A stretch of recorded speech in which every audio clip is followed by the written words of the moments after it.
Abdul Muthalib bin Hashim merupakan salah satu tokoh paling berpengaruh dalam sejarah bangsa Arab sebelum datangnya Islam. Ia adalah kakek dari Nabi Muhammad SAW yang sangat dihormati oleh kaumnya, kaum Quraisy, karena kepemimpinannya yang bijak, kehormatan nasabnya, dan kisah-kisah legendaris yang melekat pada dirinya. Di antara kisah terkenalnya adalah penemuan kembali sumur Zam-Zam dan peristiwa serangan pasukan bergajah yang menjadi latar kelahiran Nabi akhir zaman. Nama Abdul Muthalib tidak dapat dilepaskan dari sejarah Makkah dan Ka'bah. Perannya sebagai penjaga rumah suci dan pemimpin masyarakat kaum Quraisy meletakkan dasar bagi penghormatan spiritual terhadap Ka'bah yang nantinya diteruskan oleh Nabi Muhammad SAW dalam misinya yang mulia.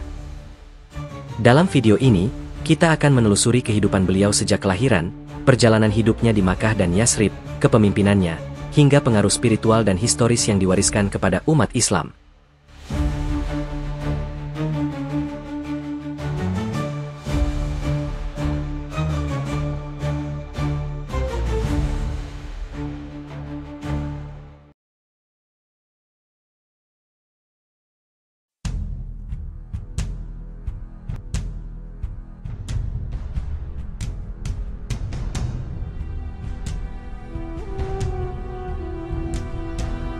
Nama asli Abdul Muthalib adalah Syaibah bin Hashim, bin Abdi Manaf, bin Qusay, bin Kilab, bin Murrah, bin Ka'ab, bin Luqay, bin Ghalib, bin Fihr, bin Malik, bin Nadhor, bin Kinanah, bin Huzaimah, bin Mudrikah, bin Ilyas, bin Mudhor, bin Nizar, bin Mak'at, bin Adnan.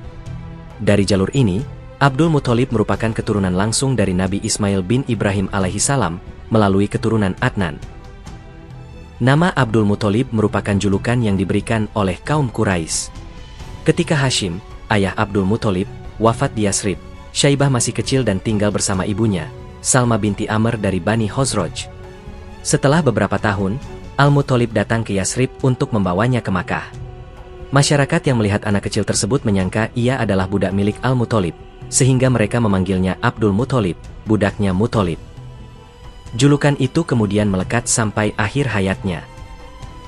Abdul Muthalib berasal dari keluarga Bani Hashim, salah satu klan paling mulia dari suku kaum Quraisy. Nasabnya yang tinggi serta hubungan darahnya dengan para pemimpin kaum Quraisy menjadikannya sebagai tokoh penting dalam perpolitikan, spiritualitas, dan tradisi Makkah. Nasab ayah, Hashim bin Abdi Manaf. Hashim adalah seorang saudagar terkenal dan tokoh terhormat kaum Quraisy. Ia dikenal sebagai orang pertama yang memulai perjalanan dagang kaum Quraisy ke Yaman dan Syam secara teratur, Safar As-Sita wa As-Saif. Hashim wafat ketika sedang berdagang ke Gaza, Palestina, dan dikebumikan di sana. Nasab ibu, Salma binti Amr. Salma adalah perempuan bangsawan dari Bani Khazraj, suku besar di Yasrib atau kota Madinah. Ia dikenal sebagai wanita yang cerdas dan menjaga garis keturunannya dengan penuh kehormatan. Setelah kematian ayahnya, Hashim, di Gaza, Palestina, Abdul Muthalib yang saat itu bernama Syaibah tinggal di Yasrib bersama ibunya, Salma binti Amr. Ia tumbuh sebagai anak yang santun, cerdas, dan kuat. Yasrib yang lebih tenang dari Makkah membentuk kepribadiannya yang teguh dan penuh perhitungan. Ia terbiasa berinteraksi dengan berbagai kabilah Arab yang tinggal di sana, termasuk Bani Khazraj dari garis ibunya. Abdul Muthalib kecil tidak mengetahui banyak tentang ayahnya. Namun, ia sering mendengar pujian-pujian tentang Hashim, seorang pemimpin kaum Quraisy yang sangat dihormati karena kemurahan hatinya dan peran strategisnya dalam perdagangan. Hal itu menumbuhkan rasa bangga dan identitas kuat dalam diri Abdul Muthalib sejak dini. Penjemputan oleh Al-Muthalib. Ketika Abdul Muthalib berusia sekitar 8 tahun, Al-Muthalib bin Abdi Manaf, adik Hashim, datang ke Yasrib untuk membawanya pulang ke Makkah. Ia menganggap bahwa anak dari Hashim yang wafat harus diasuh oleh keluarga besar kaum Quraisy agar mendapatkan pendidikan dan kedudukan sebagaimana mestinya. Salma awalnya menolak. Ia tak ingin putranya yang masih kecil dibawa ke kota besar yang keras dan penuh intrik. Namun, setelah diyakinkan bahwa Syaibah akan mendapat kehormatan sebagai putra pemimpin kaum Quraisy, Salma akhirnya mengizinkan. Dalam perjalanan ke Makkah, Syaibah menaiki unta bersama pamannya. Ketika mereka sampai di Makkah, penduduk yang melihatnya menyangka bahwa anak itu adalah budak baru milik Al-Muthalib, dan mereka pun menyebutnya Abdul Muthalib. Julukan itu bertahan hingga dewasa dan dikenal luas di seluruh Jazirah Arab. Kehadiran Abdul Muthalib di Makkah disambut dengan berbagai pandangan. Sebagian besar kaum Quraisy merasa bahwa ia tidak sepadan dengan keturunan Hashim lainnya karena besar di Yasrib, jauh dari tradisi kaum Quraisy. Namun perlahan, reputasinya mulai tumbuh. Ujian status dan hak waris. Setelah wafatnya Al-Muthalib, sebagian kaum Quraisy meragukan hak Abdul Muthalib atas warisan ayahnya, Hashim. Ia sempat mengalami masa sulit dalam mempertahankan posisi sosialnya, karena hanya memiliki sedikit dukungan kerabat. Namun, tekad, kecerdikan, dan moralitasnya yang tinggi membuat orang-orang mulai menghormatinya. Abdul Muthalib dikenal sebagai orang yang tenang namun tegas. Ia tidak tergesa-gesa mengambil keputusan dan sangat hati-hati dalam berpolitik di tengah masyarakat kaum Quraisy yang penuh dinamika. Ia banyak belajar dari tradisi-tradisi suku Arab dan juga sejarah Ka'bah serta para penjaganya. Menjadi pemimpin kaum Quraisy. Secara perlahan, Abdul Muthalib mendapatkan kepercayaan dari kaumnya. Ia dikenal karena kemurahan hatinya, kebijaksanaan dalam menyelesaikan konflik, dan kedekatannya dengan tempat suci, Ka'bah. Salah satu titik balik penting adalah saat ia bermimpi tentang sumur Zam-Zam, yang telah lama hilang keberadaannya. Penemuan kembali sumur tersebut menjadi momen yang mengukuhkan statusnya sebagai penjaga warisan suci dan tokoh utama kaum Quraisy. Setelah melewati masa-masa sulit akibat keraguan sebagian kaum Quraisy atas statusnya, Abdul Muthalib mulai menunjukkan kapasitas kepemimpinan yang luar biasa. Ia dikenal karena keberanian dan kewibawaannya, serta sikapnya yang sangat menghormati Ka'bah. Meski awalnya tidak memiliki banyak saudara atau pendukung, namun perilaku santun dan adilnya membuat perlahan-lahan ia memperoleh simpati kaum Quraisy. Abdul Muthalib menunjukkan kepemimpinannya dalam berbagai bidang, termasuk perdagangan. Ia melanjutkan tradisi dagang keluarga Bani Hashim ke Syam dan Yaman. Sosial, ia dikenal sebagai dermawan, sering memberi makan kepada orang miskin, terutama saat musim haji. Politik, ia pandai meredam konflik antar suku di Makkah yang sering terjadi karena perebutan hak istimewa dalam pengelolaan Ka'bah. Dalam waktu tidak lama, Abdul Muthalib diakui sebagai Sayyid kaum Quraisy, atau pemuka tertinggi mereka. Ia memperoleh posisi terhormat sebagai penjaga Ka'bah, Sikoyah dan Rifadah, dua tanggung jawab penting dalam melayani jamaah haji. Sikoyah adalah tugas menyediakan air minum bagi jamaah haji, sedangkan Rifadah adalah tugas menyediakan makanan bagi para jamaah haji yang miskin. Abdul Muthalib menjunjung tinggi prinsip keadilan. Ia menjadi tempat mengadu bagi banyak orang. Ia menyelesaikan perkara dengan lembut tapi tegas, dan sangat dihormati karena tidak pernah menjatuhkan seseorang tanpa alasan yang sah. Dalam satu riwayat disebutkan bahwa kaum Quraisy menyebutnya sebagai pemilik dua cahaya, An-Nurain, karena kemuliaan nasab dan kemuliaan akhlaknya.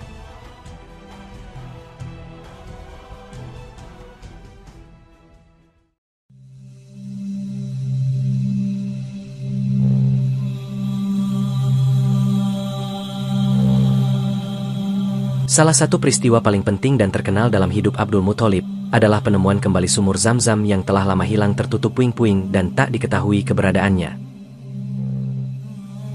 Dalam beberapa malam berturut-turut, Abdul Muthalib bermimpi melihat seseorang menyuruhnya menggali sumur yang tertutup. Dalam mimpi tersebut, muncul suara yang berkata, "Gali sumur Zam-Zam, karena di sanalah letak warisanmu dan minuman suci bagi jamaah haji." Mula-mula, Abdul Muthalib mengabaikannya. Tapi setelah mimpi itu datang 3 kali, ia yakin bahwa ini adalah petunjuk dari Tuhan. Ia pun mulai menggali di antara 2 berhala besar di dekat Ka'bah, yaitu Isaf dan Na'ilah. Sebagian besar kaum Quraisy mengecam tindakannya, menyangka bahwa Abdul Muthalib hanya mencari perhatian atau akan menemukan harta karun untuk dirinya sendiri. Ia bahkan menggali sendirian, hanya ditemani oleh putranya Haris, anak satu-satunya yang ia miliki saat itu. Ketika cangkulnya mengenai batu besar dan keluarlah air segar, masyarakat pun tercengang. Itulah sumur Zam-Zam peninggalan Nabi Ismail alaihi salam dan tertutup sejak lama, akibat peristiwa dan pembangunan sekitar Ka'bah. Setelah ditemukan, kaum Quraisy menuntut agar sumur itu dikelola bersama. Namun Abdul Muthalib bersikukuh bahwa sumur itu adalah amanah dari mimpinya, yang ia dapatkan dengan izin Allah. Untuk menyelesaikan perkara ini, mereka sepakat untuk mendatangi seorang pendeta di wilayah Syam. Namun dalam perjalanan ke sana, rombongan kaum Quraisy dan Abdul Muthalib kehabisan air di tengah padang pasir. Justru di saat semua orang hampir putus asa, air memancar dari bawah kaki unta Abdul Muthalib. Mereka pun kembali ke Makkah dan mengakui bahwa Abdul Muthalib memang yang berhak atas sumur Zamzam. Sejak saat itu, pengelolaan sumur Zamzam berada di bawah tanggung jawabnya. Pada saat menggali sumur Zamzam, Abdul Muthalib hanya ditemani oleh satu anak laki-lakinya, Haris. Ia merasa kesulitan karena tak memiliki cukup keturunan untuk membantunya dan menghadapi tekanan masyarakat kaum Quraisy yang memusuhi niat sucinya. Dalam kesedihan dan kesendirian itu, ia mengangkat tangannya ke langit dan berdoa dengan sungguh-sungguh. Ya Allah, jika Engkau berkenan memberiku 10 anak laki-laki yang tumbuh dewasa dan sanggup membelaku, niscaya salah satu dari mereka akan aku persembahkan untukmu, disembelih di sisi Ka'bah. Nazar itu menjadi janji suci yang melekat dalam hatinya. Waktu berlalu, dan Allah Subhanahu wa Ta'ala mengaruniai Abdul Muthalib 10 anak laki-laki, yang semuanya tumbuh besar, sehat, dan kuat, termasuk Abdullah, putra kesayangannya. Setelah melihat nazarnya terpenuhi, Abdul Muthalib merasa wajib untuk menepati janjinya. Ia mengumpulkan ke-10 putranya, menjelaskan nazarnya, lalu mengajak mereka ke tempat persembahan berhala di dekat Ka'bah. Di sana, mereka melakukan undian dengan menggunakan anak panah. Nama-nama ke-10 anak ditulis pada anak-anak panah tersebut. Abdul Muthalib berdoa, lalu menarik anak panah untuk menentukan siapa yang akan dikorbankan. Anak panah ditarik, dan yang keluar adalah nama Abdullah. Abdul Muthalib terkejut dan sangat sedih. Abdullah adalah putra kesayangannya, yang memiliki wajah paling rupawan dan paling dicintai olehnya. Namun, ia adalah seorang yang teguh memegang janji. Dengan hati yang berat, ia membawa Abdullah ke tempat penyembelihan. Melihat niat Abdul Muthalib, suku Quraisy gempar. Abdullah adalah sosok yang sangat dicintai oleh seluruh kaum Quraisy. Kerabat-kerabatnya, terutama paman-pamannya, dan bahkan para wanita suku Quraisy yang menangis histeris, memohon kepada Abdul Muthalib agar membatalkan niatnya. Abdul Muthalib bingung, ia tak ingin melanggar janjinya, tetapi juga tidak tega mengorbankan putranya. Banyak yang menolak tindakan itu dan meminta agar mencari solusi alternatif. Akhirnya, mereka menemui seorang dukun wanita dari Bani Sa'ad yang dikenal bijak dan diberikanlah saran untuk melakukan undian lagi. Saran itu adalah, Abdullah dan 10 ekor unta diletakkan di samping satu sama lain. Mereka akan melakukan undian dengan panah. Jika yang keluar nama Abdullah, maka jumlah unta akan ditambah 10, begitu seterusnya. Jika yang keluar nama unta, maka undian dihentikan, dan unta-unta tersebut disembelih sebagai ganti nyawa Abdullah. Abdul Muthalib pun setuju, undian pertama dilakukan, anak panah keluar menunjuk nama Abdullah. Jumlah unta ditambah dan menjadi 20. Undian pun dilakukan lagi, dan anak panah keluar lagi menunjuk nama Abdullah. Jumlah unta ditambah terus, hingga mencapai 100 ekor unta. Barulah pada undian selanjutnya, panah keluar menunjuk nama unta. Abdul Muthalib dan seluruh orang yang menyaksikan merasa sangat lega. Sebagai tanda syukur dan penebusan janji, 100 ekor unta itu disembelih. Sebagian dagingnya diberikan kepada fakir miskin, dan sebagiannya lagi dinikmati oleh orang-orang Makkah. Setelah peristiwa ini, nyawa Abdullah ditebus dengan 100 ekor unta, dan sejak saat itu, tradisi tebusan nyawa dengan 100 unta menjadi sebuah kebiasaan di kalangan suku Quraisy. Kisah ini berakhir dengan selamatnya Abdullah, yang kemudian menikah dengan Sayyidah Aminah dan menjadi ayah dari manusia paling mulia yang pernah ada, Nabi Muhammad SAW.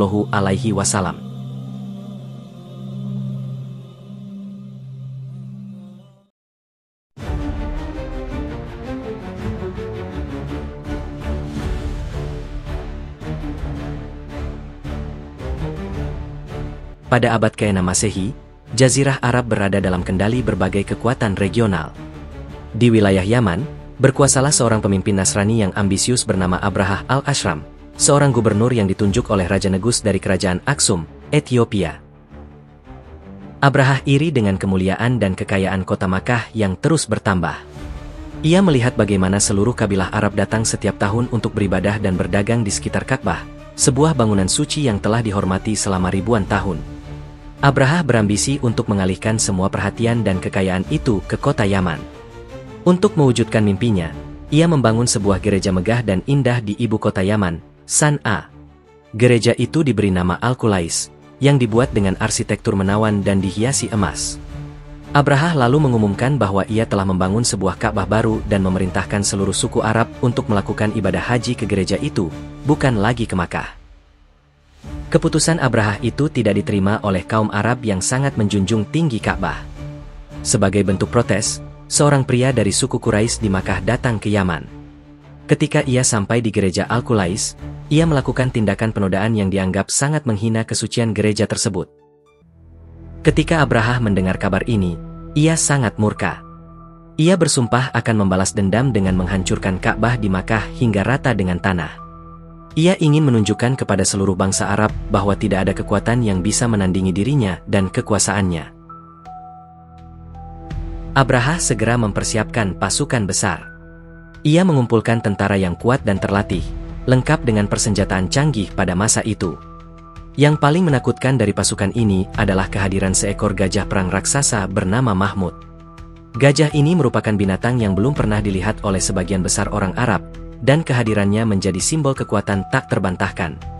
Ada juga riwayat yang menyebutkan bahwa pasukan Abraha memiliki total 8 atau bahkan 12 gajah. Pasukan besar ini mulai bergerak perlahan dari Yaman menuju Makkah. Sepanjang perjalanan, mereka mengalahkan semua suku Arab yang mencoba menghalangi mereka, menyapu bersih semua perlawanan kecil yang ada. Tidak ada yang bisa menghentikan laju mereka. Ketika sampai di sebuah tempat bernama Al-Mughommas, yang terletak di pinggir kota Makkah, Abraha memerintahkan pasukannya untuk berhenti dan menjarah harta benda penduduk Makkah. Mereka berhasil merampas ternak, termasuk 200 ekor unta milik Abdul Muthalib, kakek dari Nabi Muhammad SAW dan pemimpin suku Quraisy. Dialog Abdul Muthalib dengan Abraha. Ketika penduduk Makkah mendengar kabar kedatangan pasukan raksasa itu, mereka panik. Mereka tahu tidak ada kekuatan untuk melawan pasukan sebesar itu. Banyak dari mereka mulai melarikan diri ke bukit-bukit di sekitar Makkah untuk menyelamatkan diri. Sementara itu, Abdul Muthalib, sebagai pemimpin, dengan gagah berani menemui Abraha. Ketika ia tiba di kemah Abraha, ia disambut dengan hormat. Abraha merasa kagum dengan kepribadian Abdul Muthalib yang berwibawa. Abraha pun bertanya, "Apa tujuanmu datang ke sini?" Abdul Muthalib dengan tenang menjawab, "Aku datang untuk meminta 200 untaku yang telah dirampas oleh pasukanmu." Jawaban itu membuat Abraha terkejut. Ia berkata, "Aku tadinya sangat mengagumimu, tetapi sekarang aku heran denganmu. Aku datang untuk menghancurkan rumah suci yang menjadi kehormatan bagi nenek moyangmu, tetapi engkau justru datang hanya untuk meminta untamu." Disinilah Abdul Muthalib mengucapkan kalimat yang sangat terkenal dan penuh keyakinan. "Aku adalah pemilik unta-unta ini. Adapun Ka'bah, ia memiliki pemiliknya sendiri yang akan melindunginya." Abraha dengan sombongnya menjawab, "Ia tidak akan bisa menghalangiku." Abdul Muthalib kemudian meninggalkan Abraha, kembali ke Makkah, dan memerintahkan penduduk untuk mengungsi ke bukit-bukit. Ia dan beberapa tokoh lainnya pergi ke Ka'bah. Di sana, ia memegang pintu Ka'bah dan berdoa kepada Allah Subhanahu wa Ta'ala agar melindungi rumahnya dari kehancuran.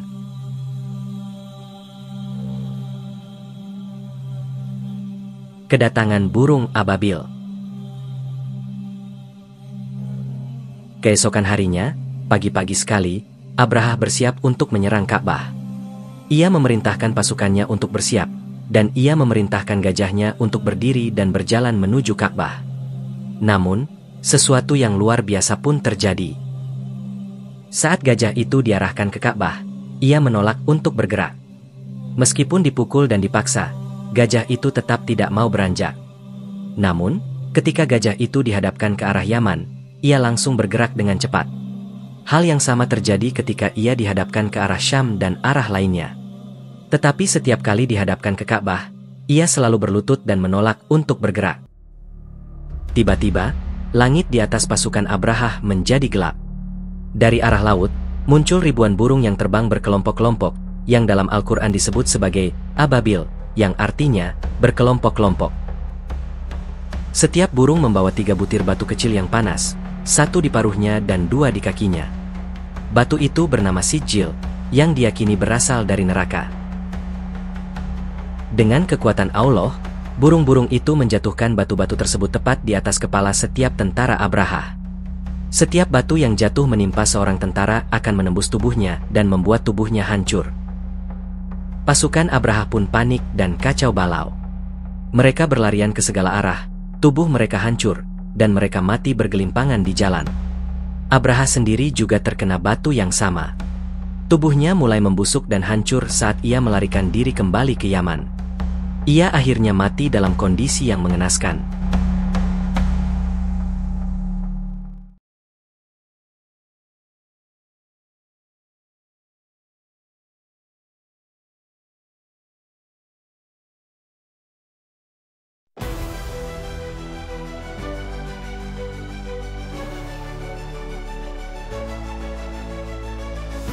Abdul Muthalib tidak hanya dikenal sebagai pemimpin yang disegani di Makkah, tetapi juga sebagai kepala keluarga besar yang memiliki banyak anak. Ia dikaruniai 12 anak laki-laki dan 6 anak perempuan, dan dari keturunan inilah kemudian lahir tokoh-tokoh besar dalam sejarah Islam, termasuk Rasulullah Shallallahu Alaihi Wasallam. Berikut adalah anak-anak laki-laki Abdul Muthalib. Haris, anak pertama Abdul Muthalib dan satu-satunya yang menemaninya saat menggali sumur Zam-Zam. Abu Thalib, nama aslinya adalah Abdu Manaf. Ia menjadi wali Nabi Muhammad Shallallahu Alaihi Wasallam setelah kematian Abdul Muthalib dan dikenal karena perlindungan dan pembelaannya terhadap sang Rasulullah. Abdullah, ayah dari Nabi Muhammad Shallallahu Alaihi Wasallam. Beliau wafat muda saat Nabi masih dalam kandungan. Abdullah dikenal tampan dan berbudi pekerti luhur. Abbas, awalnya belum masuk Islam, namun kemudian menjadi salah satu sahabat Nabi, dan pemimpin Bani Abbasiyah kelak berasal dari keturunannya. Hamzah, salah satu pahlawan besar dalam Islam. Masuk Islam dan gugur sebagai syuhada dalam Perang Uhud. Abu Lahab, yang nama aslinya adalah Abdul Uzza, salah satu penentang utama Nabi Muhammad Shallallahu Alaihi Wasallam. Namanya diabadikan dalam surah Al-Lahab sebagai simbol kebinasaan bagi para pembangkang.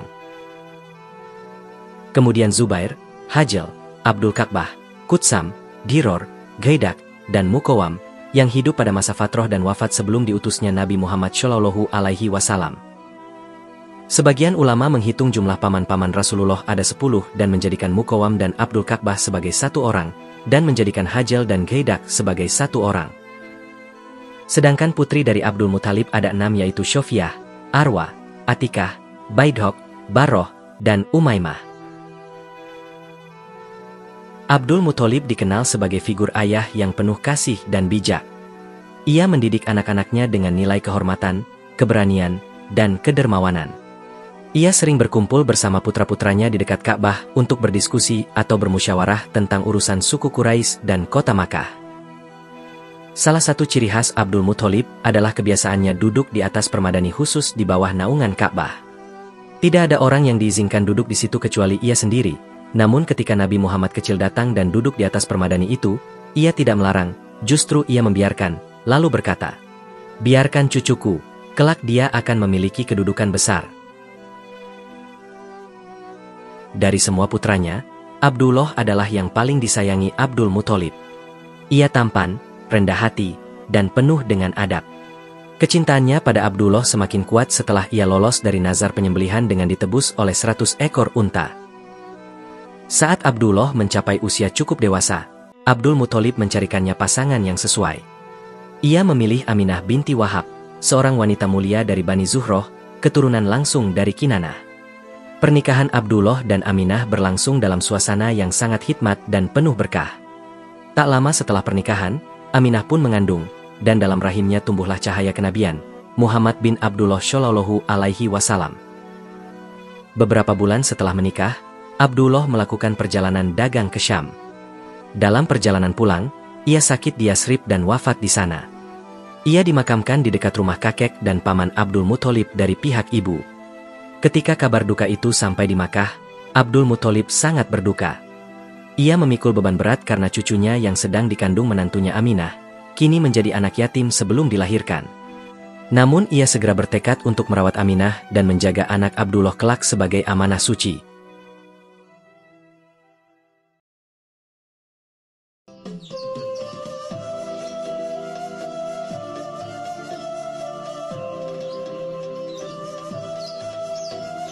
Nabi Muhammad Shallallahu Alaihi Wasallam dilahirkan pada tahun Gajah, sekitar tahun 570 Masehi.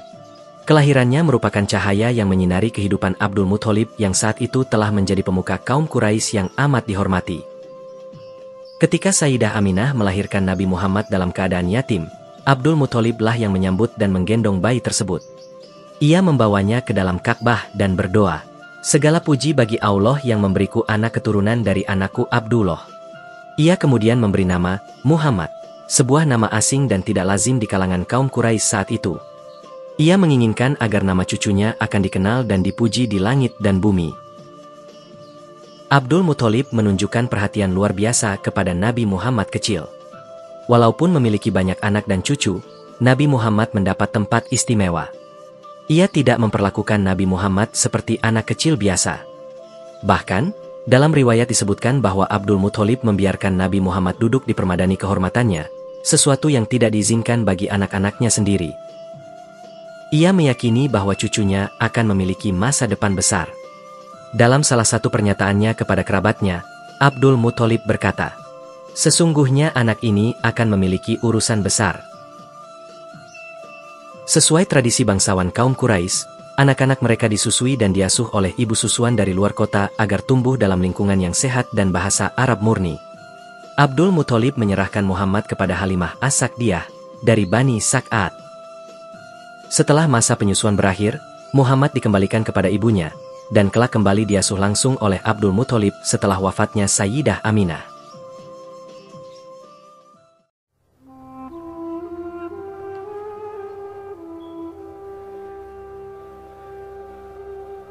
Ketika Nabi Muhammad Shallallahu Alaihi Wasallam berusia 8 tahun, Abdul Muthalib wafat. Wafatnya kakek yang sangat ia cintai ini adalah kehilangan besar dalam hidup Nabi. Dalam catatan sejarah, Abdul Muthalib wafat di Makkah dan dimakamkan di pemakaman Hujun, tempat para bangsawan kaum Quraisy dimakamkan. Menjelang ajalnya, Abdul Muthalib memanggil putranya Abu Thalib dan berpesan agar menjaga Muhammad dengan sepenuh hati.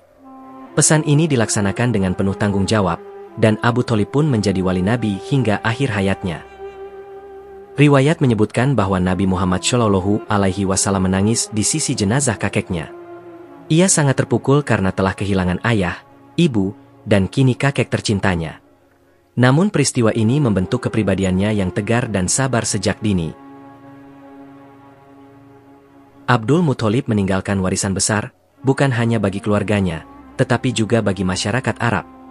Di antara nilai-nilai utama yang diwariskannya adalah tawakal dan keimanan kepada Tuhan Ka'bah, keadilan dan kedermawanan sosial, kebijaksanaan dalam menghadapi konflik, kemuliaan akhlak dan tanggung jawab terhadap keturunan. Abdul Muthalib hidup pada masa fatroh, masa kekosongan kenabian antara Nabi Isa dan Nabi Muhammad Shallallahu Alaihi Wasallam, dan ia tidak pernah bertemu dengan risalah Islam secara resmi. Namun, sejumlah ulama dan sejarawan menyebut bahwa ia termasuk Hanif, yakni orang-orang yang tetap berpegang pada ajaran Tauhid Nabi Ibrahim, meskipun belum mengenal Islam secara formal. Beberapa sejarawan seperti Ibnu Ishaq dan Al-Zuhri menyebutkan bahwa Abdul Muthalib meskipun hidup di masa jahiliyah, ia mengikuti ajaran Tauhid Ibrahimiyah, tidak menyembah berhala, dan selalu percaya kepada Tuhan Yang Esa.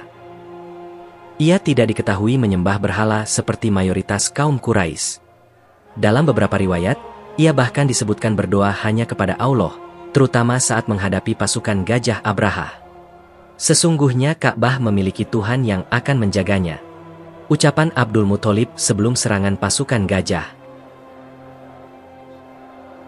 Imam An-Nawawi berpendapat bahwa orang-orang yang hidup di masa fatroh seperti Abdul Muthalib tidak termasuk ahli neraka karena mereka belum menerima risalah yang sahih. Ibnu Hajar Al-Asqalani dalam Fathul Bari menyebutkan bahwa sebagian ulama menyatakan harapan bahwa Abdul Muthalib dan leluhur Nabi yang lainnya berada dalam rahmat Allah.